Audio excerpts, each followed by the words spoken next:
परिवर्तनी एकादशी व्रत कथा। पांडुनंदन अर्जुन ने कहा कि हे प्रभु, भादो मास की शुक्ल पक्ष की एकादशी का क्या नाम है तथा उसके व्रत का क्या विधान है? उस एकादशी के उपवास को करने से किस फल की प्राप्ति होती है?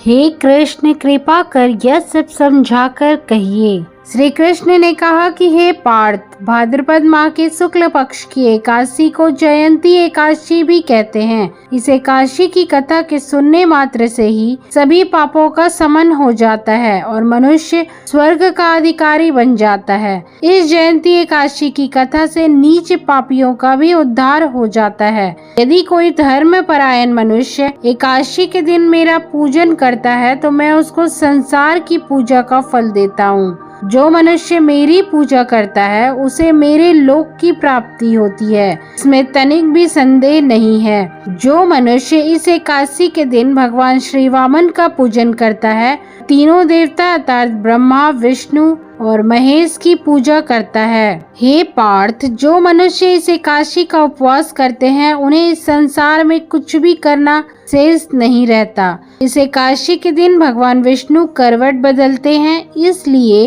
इसे परिवर्तनी एकादशी भी कहते हैं। यह सुन विस्मित होकर अर्जुन ने कहा कि हे जनार्दन, आपके वचनों को सुनकर मैं भ्रम में पड़ गया हूँ कि आप किस प्रकार सोते और करवट बदलते हैं। आपने बाली को क्यों बांधा और वामन रूप धारण करके क्या लीलाएं की? चातुर्मास्य व्रत का विधान क्या है तथा आपके शयन करने पर मनुष्य का क्या कर्तव्य है? कृपा कर सब आप विस्तार पूर्वक कहिए। भगवान श्री कृष्ण ने कहा कि हे कुंती पुत्र अर्जुन, अब तुम समस्त पापों का शमन करने वाली इस कथा का ध्यान पूर्वक श्रवण करो। त्रेता युग में बलि नाम का एक असुर था। वह अत्यंत भक्त, दानी, सत्यवादी तथा ब्राह्मणों की सेवा करने वाला था। वह सदा यज्ञ, तप आदि किया करता था। अपनी इसी भक्ति के प्रभाव से वह स्वर्ग में देवेंद्र के स्थान पर राज्य करने लगा।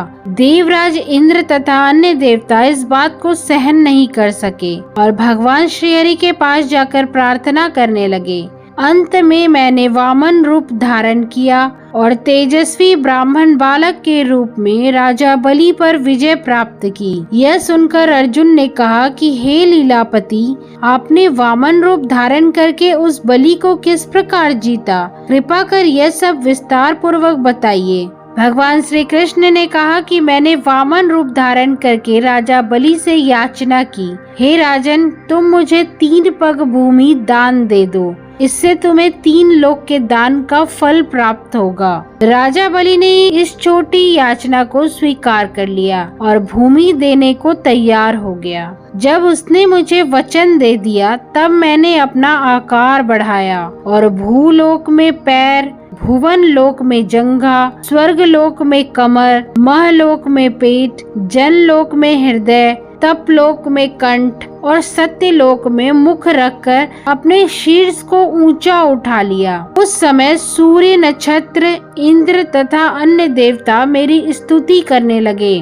तब मैंने राजा बलि से पूछा कि हे राजन, अब मैं तीसरा पग कहाँ रखूं? इतना सुनकर राजा बलि ने अपना शीर्ष नीचे कर लिया। तब मैंने अपना तीसरा पग उसके शीर्ष पर रख दिया और इस प्रकार देवताओं के हित के लिए मैंने अपने उस असुर भक्त को पाताल लोक में पहुंचा दिया। तब वह मुझसे विनती करने लगा। मैंने उससे कहा कि हे बलि, मैं सदैव तुम्हारे साथ रहूंगा। भादो के शुक्ल पक्ष की परिवर्तनी नामक एकादशी के दिन मेरी एक प्रतिमा राजा बलि के पास रहती है और एक क्षीर सागर में शेषनाग पर शयन करती है। इस एकादशी को विष्णु भगवान सोते हुए करवट बदलते हैं। इस दिन त्रिलोकीनाथ श्री विष्णु भगवान की पूजा की जाती है। इसमें चावल और दही सहित चांदी का दान किया जाता है। इस दिन रात्रि को जागरण करना चाहिए।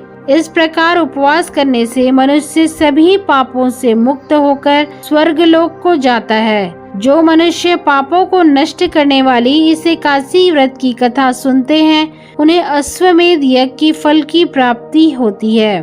परिवर्तनी एकादशी की कथा का सार। दान करने के उपरांत मनुष्य को अभिमान नहीं करना चाहिए। राजा बलि ने अभिमान किया और पाताल को चला गया। इससे इस बात का भी बोध होता है कि अति हर कार्य की बुरी होती है। आप सभी कमेंट में ओम नमो भगवते वासुदेवाय नमः जरूर लिखिए, नारायण नारायण जरूर लिखिए।